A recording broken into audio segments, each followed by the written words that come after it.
전능하신 하나님 말씀 낭송. 적그리스도를 폭로하다.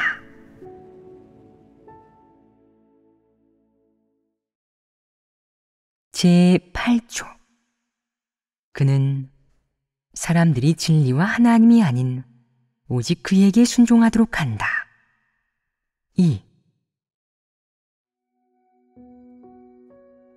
적그리스도와 접촉할 때는 그를 어떻게 대해야겠느냐? 어떤 리더들은 예전에 거짓 리더나 적그리스도로 규정되어 교체되었는데 한동안 지난 후 형제자매가 그 사람이 아직 사역 능력이 좀 있고 그동안 회개해서 좋은 모습을 보이고 있다고 보고했다. 행위와 태도가 좋다는 것인지 아니면 말을 그럴듯하게 한다는 것인지 비교적 자신의 역할을 지킨다는 것인지 구체적인 것은 명확히 알 수 없었다. 하지만 기왕 좋은 모습을 보이고 있다고 하고 일부 사역의 일손이 부족하기도 해서 그에게 사역을 하나 안배했다. 그 결과 2달도 되지 않아 형제자매가 이렇게 보고했다. 얼른 그를 교체하세요. 그가 저희를 억압해서 너무 괴로워요. 그를 교체하지 않으면 저희는 본분을 이행할 수가 없어요. 형제자매들은 어떤 일이 있어도 그를 쓰는 것에 동의하지 않았고 누구를 리더로 뽑더라도 그를 뽑지 않았다. 그는 여전히 그 모양이었다. 말은 그럴듯하게 했지만 사실 조금도 변하지 않았다. 어떻게 된 일이겠느냐? 본성이 철저히 드러난 것이다.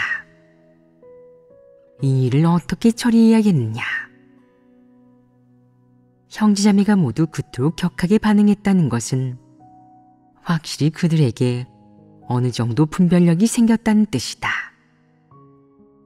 전에는 그에게 미혹되어 상부에서 그를 처리했더니 그의 편을 드는 사람도 있었다. 나중에 누군가 그가 회개했다고 해서 다시 그를 발탁해 한동안 썼더니 그는 철저히 드러났다. 형제자매들이 모두 그를 간파해 단체로 그를 파면하려 했다. 상부에서는 그 사람들에게 분별력이 생긴 걸 보고는 그들을 양육한 일이 헛되지 않았다고 생각했고 기왕 그를 쓰는 것에 다들 동의하지 않으니 그를 교체했다. 이런 분별력은 어디에서 비롯됐겠느냐? 진리를 깨달은 데서 비롯됐습니다. 그렇다. 진리를 깨달은 것이다. 분별력은 진리를 깨닫는 데서 비롯된다. 이 역시 진리와 하나님이 권세를 잡은 것 아니겠냐? 제때 분별해서 그를 교체했기 때문에 형제자매가 그의 통제를 받지 않게 됐다. 그는 사람을 억눌러 몹시 괴롭게 했고 인성이 전혀 없었다.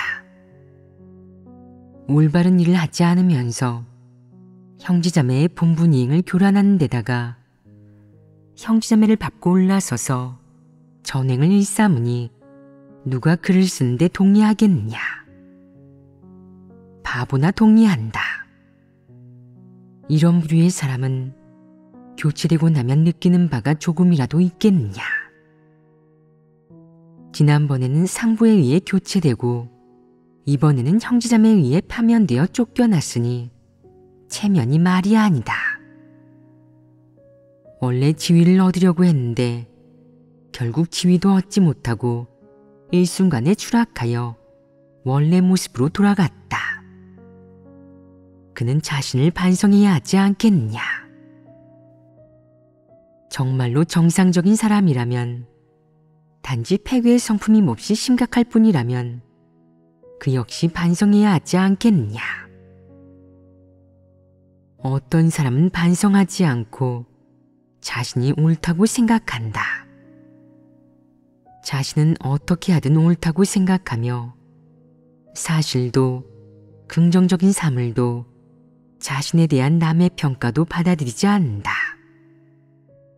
이는 적그리스도의 성품 본질을 가진 사람이다. 오직 적그리스도만이 반성할 줄 모르는데 그는 무엇을 궁리하겠느냐. 언젠가 내가 제기해서 당신들이 내 손 안에 떨어지면 절대 가만히 두지 않겠어. 그럴 기회가 있겠느냐? 그럴 기회는 없다. 형제자매가 점점 더 진리를 많이 깨닫고 다양한 사람들의 다양한 내적 상태, 특히 적그리스도에 대해 분별이 생기면 적그리스도 부류의 사람이 악을 행할 여지와 기회는 점점 더 줄어들 것이고 제기하려 해도 쉽지 않을 것이다. 그는 상부에서 분별에 관한 설교를 그만하고 더 이상 그를 분별하지 않기를 바란다. 그는 그런 측면의 진리를 교제하는 것을 들으면 자신이 끝장났다는 것을 알고 재기할 희망이 없어졌다고 생각해서 이렇게 고민하지는 않는다. 이렇게 폭로하고 분별하는 것은 다 옳아. 모두 내 내적 상태야. 난 어떻게 변해야 할까? 계속 이렇게 가다가는 끝장나지 않을까? 버려질 거라고. 천사장의 길을 걸어 하나님을 적대해서 좋을 게 있나? 그가 이렇게 고민하겠느냐? 그는 고민하지 않고 절대 자신을 반성하지도 인식하지도 않으며 죽어도 회개하지 않는다. 그게 그의 본성이다. 내가 진리를 어떻게 교제하든 그를 일깨워 회개하게 할 수는 없다. 회개하지 않는데 활로가 있겠느냐? 그는 회개하지 않고 외골수로 파고들며 스스로 파멸을 초래한다. 이는 적그리스도의 본성으로 결정된다. 요즘 적그리스도를 분별하는 주제를 계속 다루고 있는데 적그리스도에 속하는 사람들은 들으면서 어떤 기분이 들겠느냐? 예배 시간이 죽을 맛이고 마음속에 반발심이 들 것이다. 이는 적그리스도가 아니겠느냐? 폐괴의 성품을 가진 정상적인 사람은 자신이 적그리스도의 성품을 가지고 있다는 것을 알면 얼른 더 많이 듣고 더 많이 깨달으려 하고 깨닫고 나서는 자신이 변화되기를 추구한다. 만약 깨닫지 못한다면 잘못된 길에 들어서고 언젠가 적그리스도의 길을 걸어 걷잡을 수 없이 큰 악을 행할지도 모르고 구원받을 기회가 사라져 파멸에 이르게 될까봐 마음속으로 두려워한다. 하지만 적그리스도의 마음가짐은 다르다.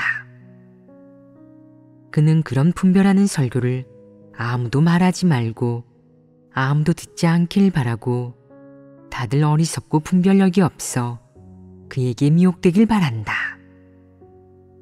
그러면 그는 흡족해 한다. 적그리스도의 가장 큰 바람은 무엇이겠느냐? 권력을 잡는 것이다. 너희도 권력을 잡고 싶으냐? 잡고 싶지 않습니다. 마음은 잡고 싶지 않겠지만 머리는 잡고 싶을 때도 있을 테니 실은 잡고 싶은 것이다. 마음속에는 그런 사람이 되지 않고 그런 길을 가지 않기를 갈망하는 주관적인 바람이 있지만 일이 닥치면 폐괴의 성품이 너를 좌우하고 부추겨서 너는 어떻게 해야 자신의 지위와 권력을 지킬 수 있을지, 얼마나 많은 사람을 통제할 수 있을지, 어떻게 말해야 위신과 명망이 생기고 남들이 우러러볼지 머리를 쥐어짠다. 늘 이런 것들만 생각하면 마음을 스스로 통제하지 못한다. 무엇에 통제된 것이겠느냐? 폐괴 성품에 통제된 것입니다. 그렇다. 사탄의 패괴의 성품에 통지된 것이다. 하루 종일 육적인 이익에 관한 일만 생각하고 항상 남과 싸우고 싸움 끝에는 아무것도 얻지 못하고 육체와 사탄만을 위해 사니까 특히 괴로워한다. 그래서 본분을 잘 이행해 하나님을 위해 살겠다고 의지를 다지지만 결국 일이 닥치면 또 지위와 이익을 다투고 다툼 끝에는 기진맥진하여 아무것도 얻지 못한다. 그렇게 살면 피곤하지 않겠느냐. 그렇게 하루하루 살다가 어느새 수십 년이 지났다. 어떤 사람은 하나님을 1, 20년 믿었지만 진리를 얼마나 얻었겠느냐. 패괴의 성품이 얼마나 변화했겠느냐. 매일 누구를 위해 살겠느냐. 무슨 일 때문에 바쁘겠느냐. 무슨 일 때문에 머리를 쥐어짜겠느냐.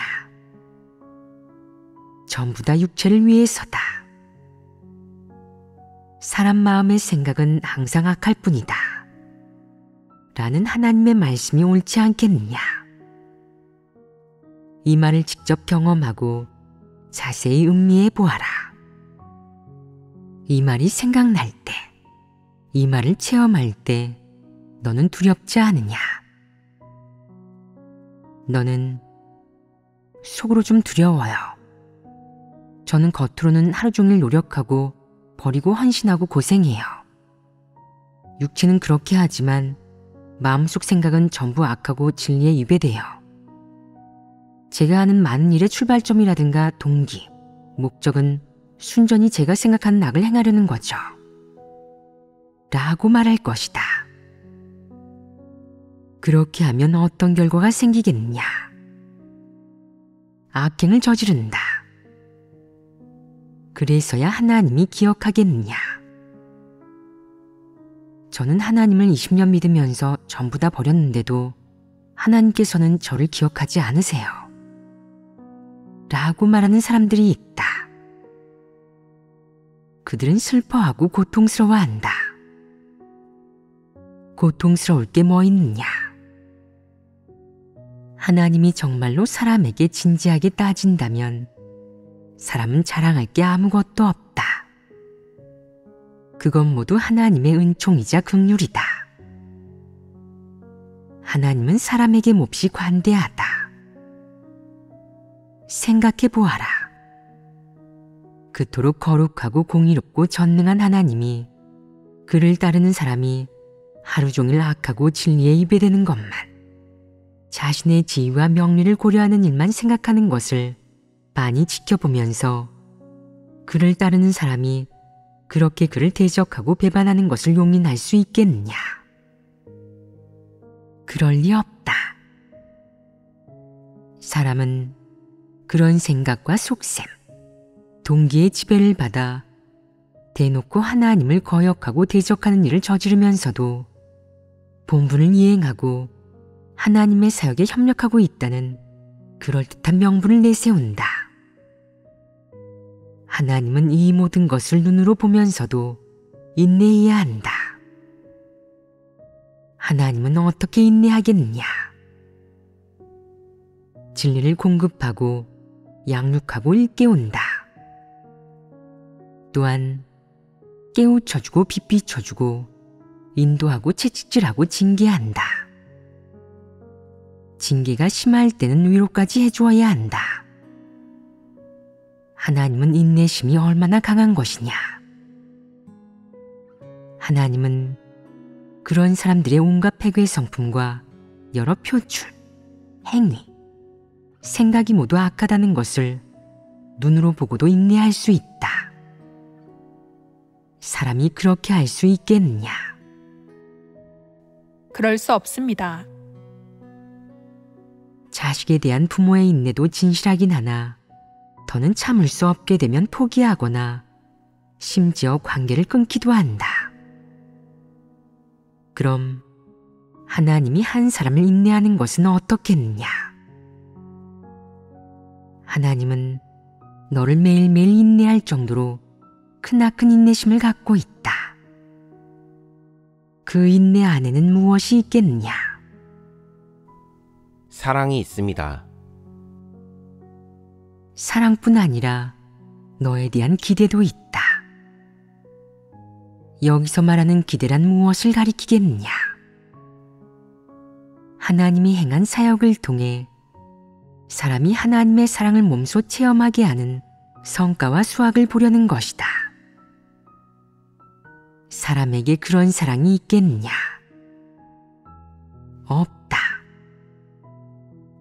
사람은 지식이나 소양, 한 측면의 은사나 특기가 조금이라도 있으면 자신이 남보다 신분이 고귀하고 보통 사람은 다가갈 수 없는 존재라고 생각한다. 사람은 이런 꼴을 보인다. 하나님이 그렇게 하겠느냐? 정반대이다. 하나님은 더럽기 그지없고 깊이 폐괴된 인류를 구원할 뿐 아니라 그런 사람들과 함께 생활하면서 얼굴을 맞댄 채 대화하고 붙들어준다. 하지만 사람은 그렇게 하지 못한다. 이어서 다른 문제를 교제하겠다. 어떤 사람은 증거하면서 이렇게 말한다. 일이 생길 때마다 하나님의 사랑과 은혜를 생각하면 감동받고 그런 것들을 생각하면 폐괴의 성품을 드러내지 않게 돼요.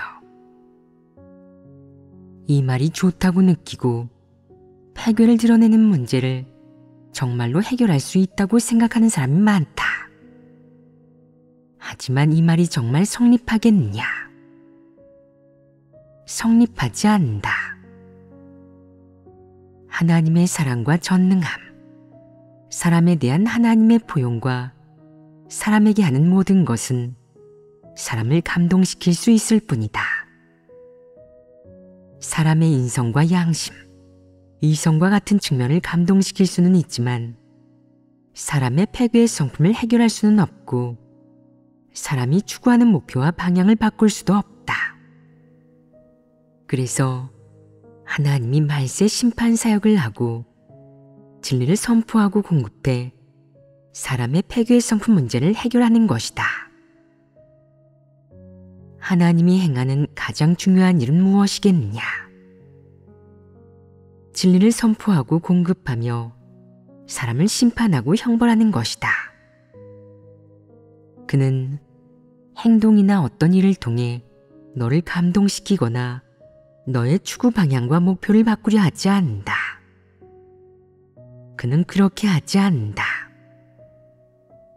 하나님이 어떻게 사람을 인내한다고 하든 어떻게 사람을 구원하고 얼마나 큰 대가를 치른다고 하든 어떻게 말씀하든 하나님은 그저 사람을 구원하는 하나님의 뜻을 사람에게 깨닫게 하려는 것일 뿐이지 사람이 듣고 나서 감동받아 마음이 부드러워지고 돌아서게 하려는 것이 아니다.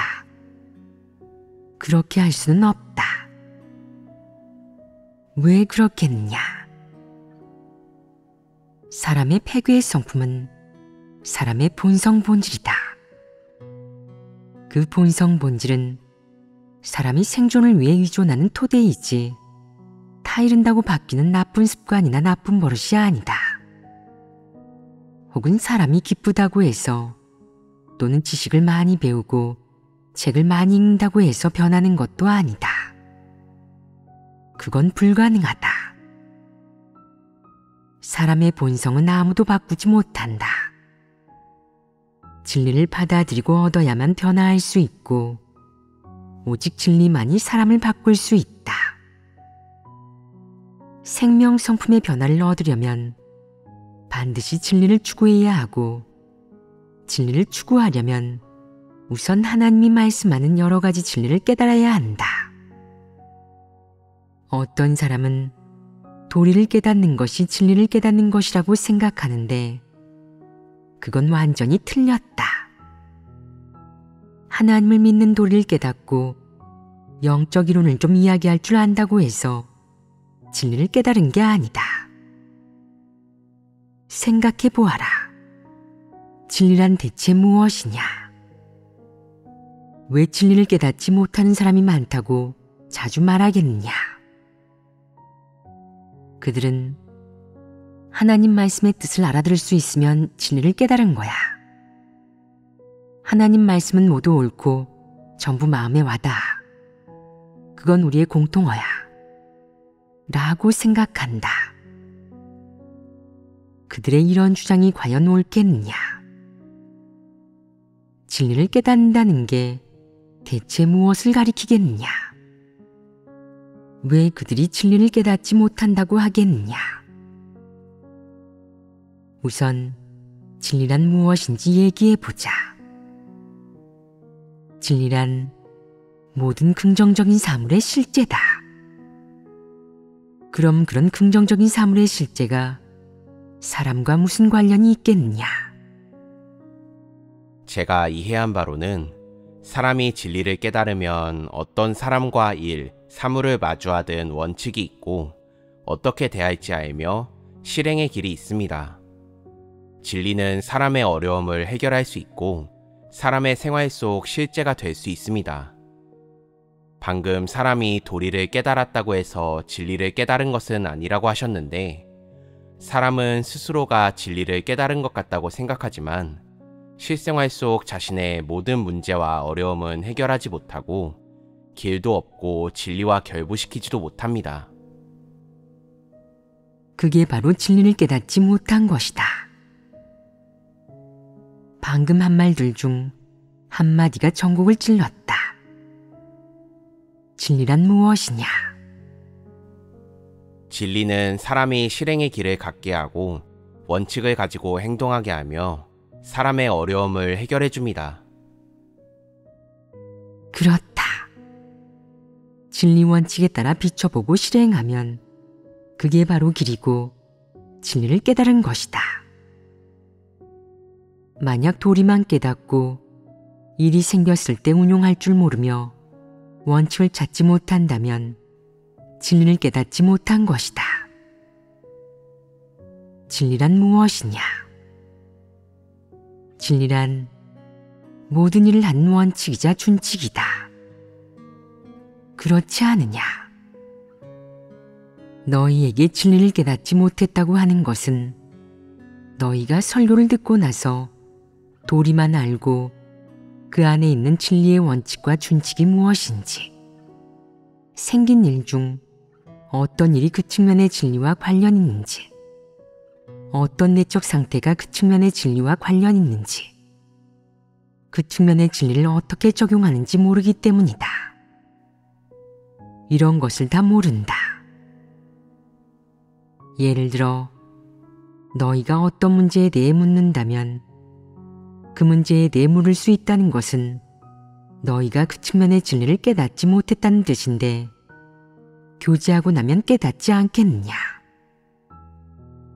교제하고 나서 조금 깨닫더라도 그런 일이 다시 생겼을 때 또 깨닫지 못한다면 그건 정말로 깨달은 게 아니다. 너는 그 측면의 진리의 원칙과 준칙을 알지도 파악하지도 못한 것이다. 내가 한 가지 진리를 깨달았다고 생각한다고 하자. 그런데 내가 진리를 깨달았다면 너는 그 측면의 진리가 어떤 실제를 가리키는지, 어떤 내적 상태를 겨냥하는지 자신의 내적 상태와 비춰볼 수 있느냐? 만약 비춰보지 못하고 늘 자신의 진실한 내적 상태를 알지 못한다면 그게 진리를 깨달은 것이겠느냐? 그건 진리를 깨달은 게 아니다. 한 측면의 진리나 원칙에 대해 말했을 때 어떤 일과 내적 상태가 그 측면의 진리와 관련 있는지, 어떤 부류의 사람 혹은 자신의 어떤 내적 상태가 그 측면의 진리와 관련 있는지 알고 그 측면의 진리로 해결할 수 있다면 그게 바로 진리를 깨달은 것이다. 설교를 들을 때는 알아들었다고 생각했더라도 교제하라고 했을 때는 원래 말을 그대로 옮길 뿐 내적 상태나 실제 상황을 활용해 말하거나 설명하지 못한다면 그게 진리를 깨달은 것이겠냐? 그건 진리를 깨달은 게 아니다. 그럼 대부분의 경우 너희는 진리를 깨달았느냐? 아니면 깨닫지 못했느냐? 깨닫지 못했습니다. 왜 그렇겠냐? 너희는 대부분의 진리를 듣고 나서 도리나 깨닫고 규례만 지킬 뿐 유연하게 운용하지 못하기 때문이다. 일이 생기면 어찌할 바를 몰라 하고 내가 깨달은 얼마 되지도 않는 도리조차 유용하게 쓰지 못하며 그것의 도움을 받지도 못한다. 이게 깨달은 것이겠냐? 아니면 깨닫지 못한 것이겠냐? 그게 바로 진리를 깨닫지 못한 것이다. 진리를 깨닫지 못하면 어떻게 해야겠느냐? 계속 노력하고 공들여 고민해야 한다. 너의 인성 안에 갖춰야 할 것들이 있다. 무언가를 배우거나 할 때는 진지하고 꼼꼼하게 대해야 한다. 내가 진리를 추구하고 싶더라도 정상인의 양심과 이성을 갖추지 않았다면 너는 영영 진리를 깨달을 수 없고 엉터리로 믿는 것이다. 내 자질의 노뿐아짐은 보지 않고 내가 그런 인성을 갖추었는지만 본다. 내가 그런 인성을 갖추었다면 자질이 평범하더라도 얕은 진리는 깨달을 수 있으니 최소한 진리와 관련이 있는 것이다. 내 자질이 뛰어나다면 너는 진리의 심층적인 것을 깨달을 수 있을 것이고 그러면 더욱 깊이 진입할 수 있다. 이는 자질과 관련이 있다. 그러나 내 인성 안에 진지하고 꼼꼼하게 대하는 태도가 갖추어져 있지 않고 늘 대충대충 되는 대로 하며 흐릿한 상태로 있다면 어떤 일을 대하든 흐릿하고 모호하고 건성으로 대한다면 진리는 내게 영원히 규례이자 도리이고 너는 그것을 얻을 수 없다. 내가 이렇게 말하면 너희는 진리 추구가 어렵다는 생각이 들지 않느냐? 조금 어렵긴 하지만 어려운 정도는 클 수도 작을 수도 있다. 내가 신경 쓰고 공들이면 그 어려움은 줄어들 것이고 너는 어느 정도 얻을 것이다. 반면 내가 진리에 전혀 공들이지 않고 그저 도리와 표면적인 행동 방식에만 공들인다면 너는 진리를 얻을 수 없을 것이다. 내가 이런 진리를 체계적으로 교제하니 너희는 요령을 좀 알아내지 않았느냐? 뭔가 깨닫지 않았느냐? 여러 진리 안에 있는 것이 대학에서 배운 그 어떤 지식보다도 더 세세하지 않으냐? 몹시 세세하다.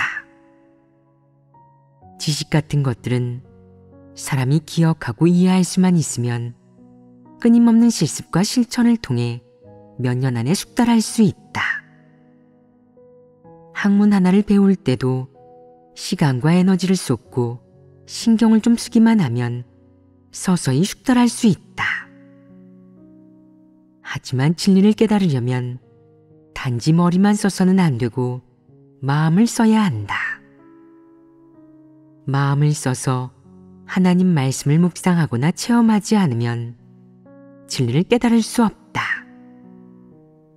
영적인 이해력이 있고 착실하며 이해 능력이 있는 사람만이 진리에 이를 수 있고 영적인 이해력이 없고 자질이 떨어지며 이해 능력이 없는 사람은 영원히 진리에 이를 수 없다.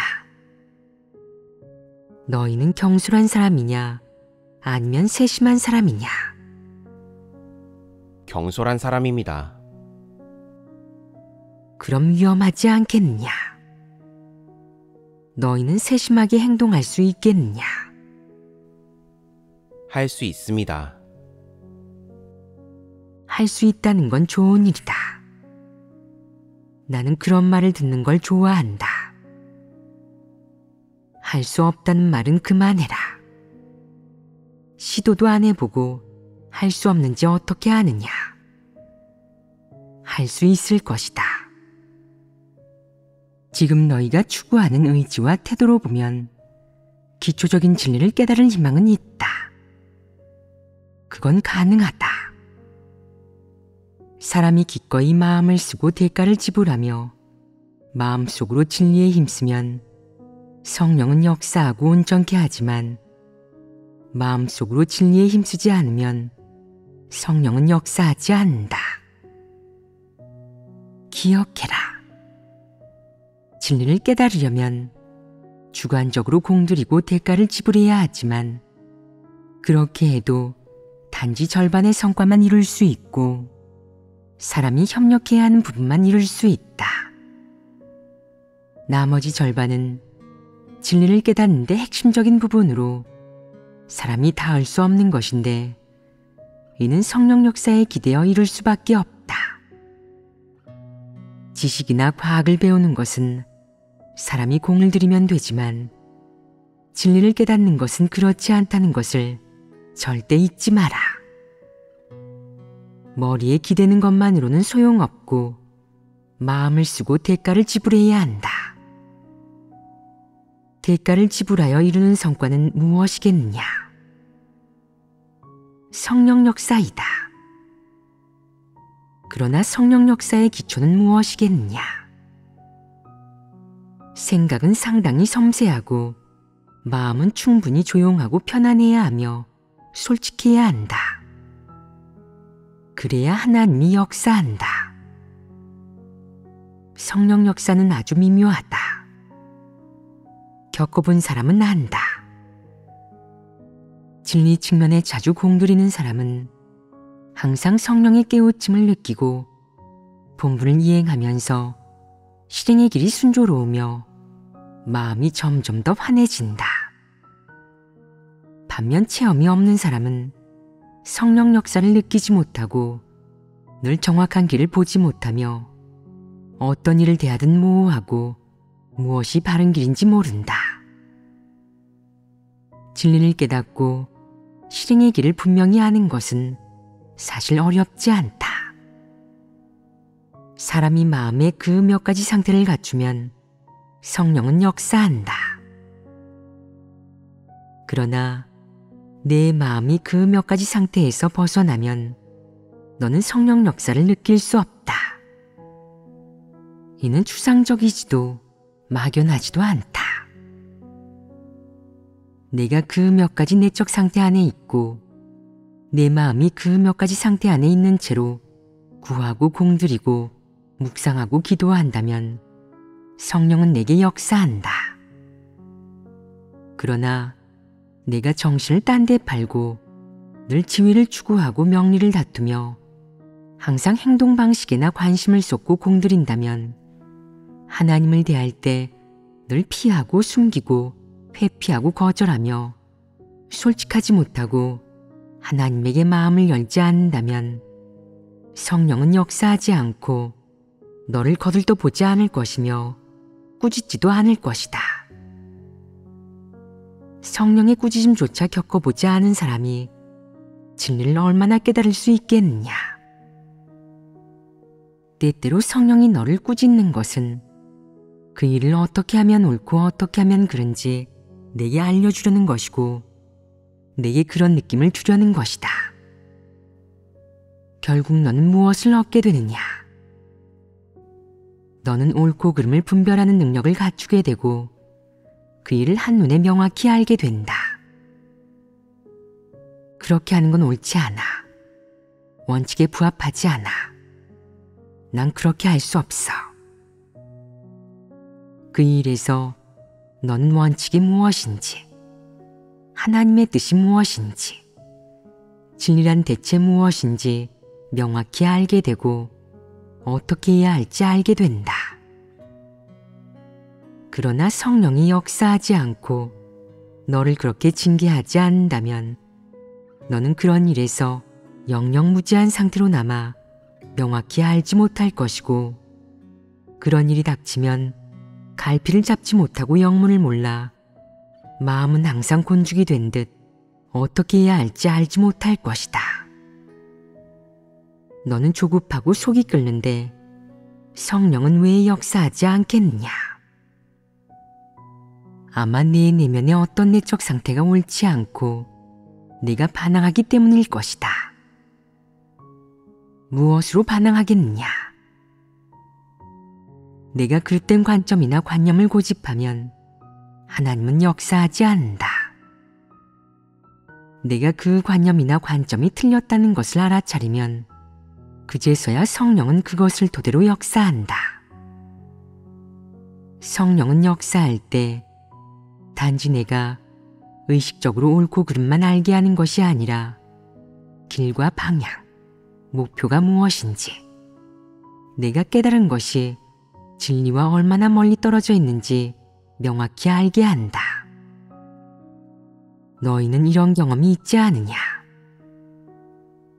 만약 누군가 하나님을 10년, 20년 믿었는데도 이런 세세한 경험이나 체험이 없다면 그는 어떤 사람이겠느냐? 경솔한 사람이다. 상투적으로 입에 발린 돌이나 구호만 외치고 문제를 해결할 때도 몇 가지 수법이나 간단한 방법만 쓴다면 발전이 없을 수밖에 없고 영영 진리를 깨닫지 못하며 성령도 역사하지 않을 것이다. 이런 경솔한 사람은 진리에 조금도 닿지 못한다. 성령이 그를 깨우쳐 주어도 깨닫지 못하기 때문에 성령은 역사하지 않는다. 왜 역사하지 않겠느냐? 하나님이 사람을 불공평하게 대하는 것이겠느냐? 아니다. 그럼 무엇 때문이겠느냐? 사람의 자질이 몹시 떨어져서 닿지 못하기 때문이다. 성령이 역사해도 그는 깨닫지 못한다. 그것이 원칙이라고 그에게 알려준들 그에게 이해할 능력이 있겠느냐? 없다. 그러니 하나님은 역사하지 않는다. 너희는 이런 경험이 있느냐? 진리는 사람을 불공평하게 대하지 않는다.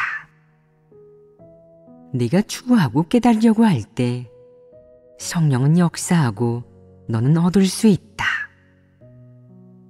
반면 내가 게으르고 안위를 탐하며 진리에 공들이지 않으려 한다면 성령은 역사하지 않고 내가 누구든 얻을 수 없다. 알겠느냐? 너희는 지금 진리를 추구하고 있느냐? 추구하는 사람은 얻을 수 있고 결국에는 진리를 얻는 사람이 보배가 된다.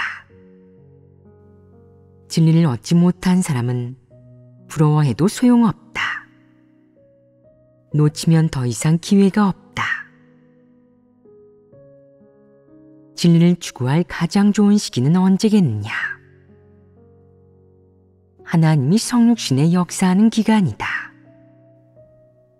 이 기간 하나님은 너와 얼굴을 맞대고 말하고 교제하며 너를 지도하고 돕는다. 왜 가장 좋은 시기라고 하겠느냐? 육신이 역사하고 말하면 내게 성령의 뜻을 깨닫게 할 수 있을 뿐만 아니라 성령이 어떻게 역사하는지 알게 할 수 있기 때문이다. 그는 성령 역사의 원칙과 규칙, 방식과 방법을 완전히 깨달았기 때문에 그가 내게 알려주면 너는 스스로 모색할 필요 없이 지름길로 가서 곧장 이룰 수 있다. 육신이 더 이상 말하지 않고 사역을 마치면 너는 스스로 모색해야 한다. 누구도 이 육신을 대신해서 어떻게 해야 하고 어디로 가야 하며 어떤 길을 걸어야 하는지 내게 명확히 알려주지 못한다. 누구도 내게 알려주지 못할 것이다.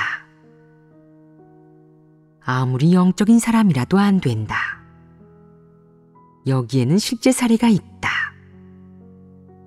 이는 마치 예수를 믿는 사람들이 2000년을 믿고도 지금 일부는 다시 구약 성경을 보며 율법을 지키고 일부는 십자가를 지고 집안에 십계명을 걸어놓은 채 규례와 계명을 지키는 것과 같다. 결국 그들은 무엇을 얻었냐? 성령도 역사하긴 하지만 명확히 말하지 않아서 사람은 계속 모색하고 있다. 명확히 말하지 않았다는 것은 무슨 뜻이겠냐? 사람이 모색하고 얻은 것에 결론이 없다는 뜻이다. 아무도 내게 이렇게 하면 옳고 저렇게 하면 틀리다고 정확하게 말해줄 수 없다. 아무도 내게 그렇게 알려주지 않는다. 성령이 너를 깨우쳐줘서 내가 옳다고 생각한들 하나님이 칭찬하겠느냐? 너도 불확실하지 않으냐? 2000년 전 주 예수가 남긴 말들은 성경에 기재됐다.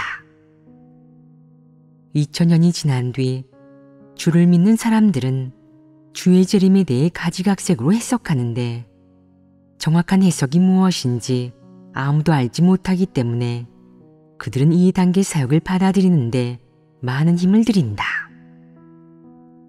이는 무슨 뜻이겠냐?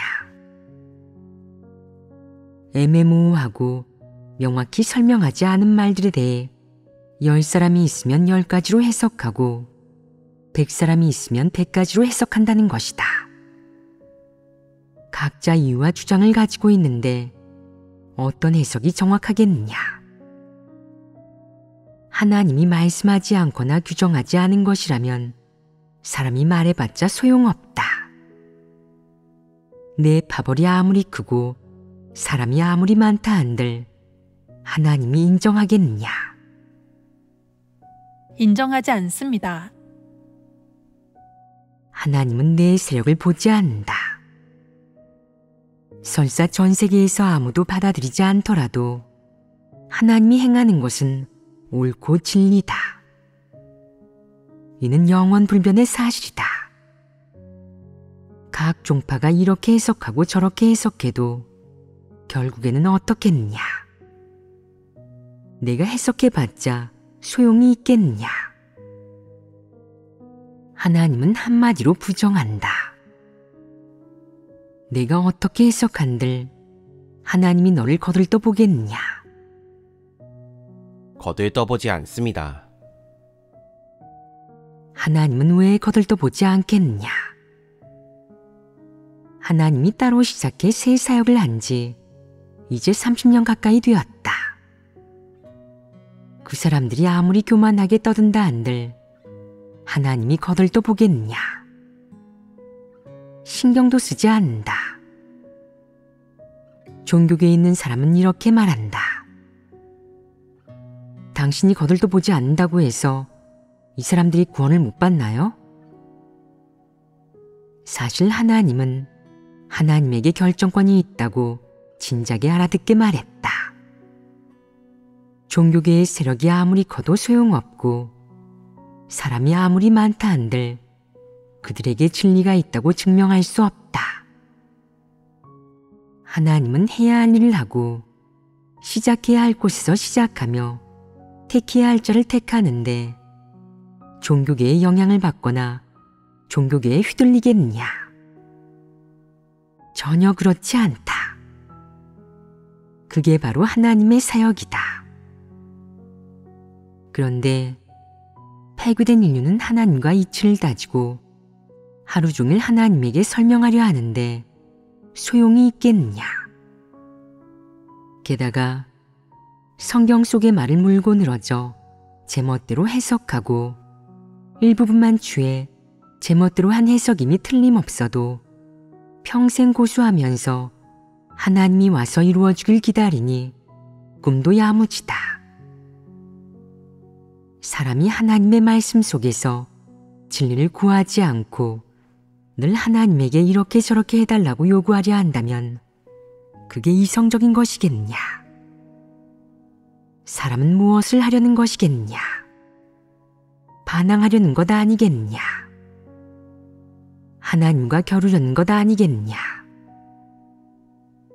대지난이 내려서 사람은 모두 눈이 휘둥그레져 울고불고 난리를 쳐도 소용없지 않겠느냐.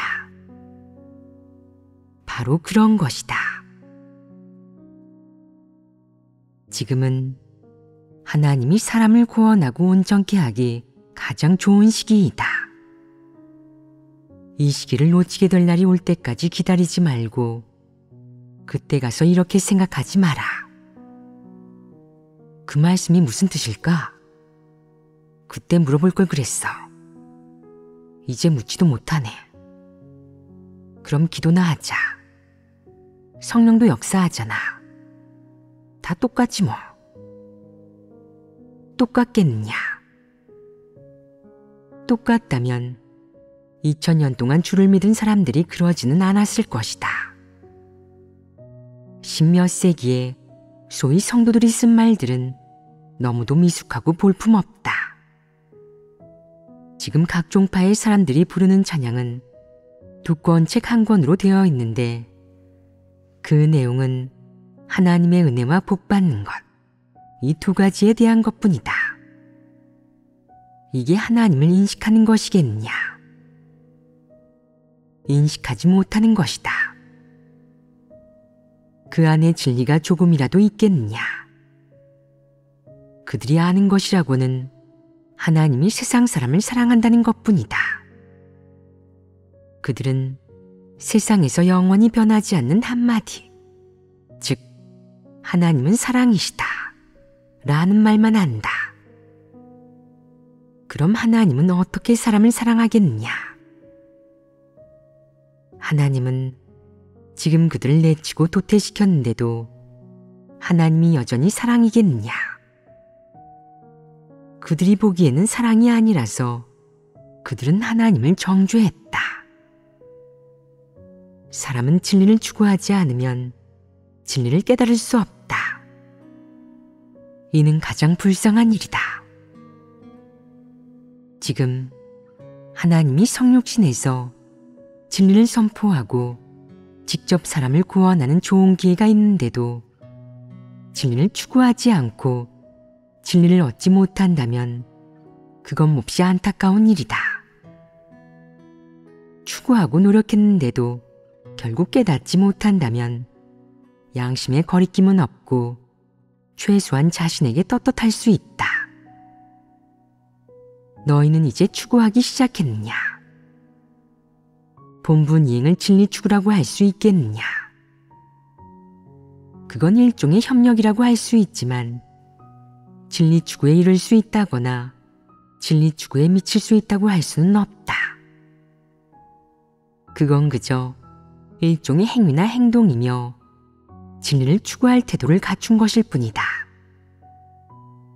그럼 어떻게 해야 진리 추구에 미칠 수 있겠느냐? 우선 진리를 깨달아야 한다. 내가 진리를 깨닫지 못했으면서 어떤 일도 진지하게 대하지 못하고 본분도 엉터리로 이행하며 제멋대로 행동한다면 진리를 전혀 구하지 않고 진리 원칙을 거들떠 보지도 않는다면 진리를 깨달을 수 있겠느냐? 진리를 깨닫지 못한다면 어떻게 진리를 추구할 수 있겠느냐? 그렇지 않느냐? 진리를 추구하지 않는 사람은 어떤 사람이겠느냐? 바보다. 그럼 진리는 어떻게 추구하는 것이겠느냐? 우선 진리를 깨달아야 한다. 진리를 깨닫는 게 힘들겠느냐? 힘들지 않다. 우선 자신이 접할 수 있는 환경과 이행하는 본분에서부터 시작해 진리 원칙대로 실행하고 훈련한다면 진리 추구의 길을 걷기 시작했다는 뜻이다. 우선 이런 원칙에서부터 시작해 구하고 고민하고 기도하면 조금씩 깨우침을 얻을 수 있다. 내가 얻은 깨우침이야말로 내가 깨달아야 하는 진리이다. 우선 본분 이행에서부터 시작해 진리를 구하고 진리 원칙대로 일을 처리하는 것을 추구해야 한다. 이런 것들은 모두 실생활과 떼려야 뗄 수 없다. 생활 속에서 접하는 사람과 일, 사물, 그리고 본분 범위 내의 일, 이런 일에서부터 시작하여 진리 원칙을 깨달으면 생명 진입이 있을 수 있다.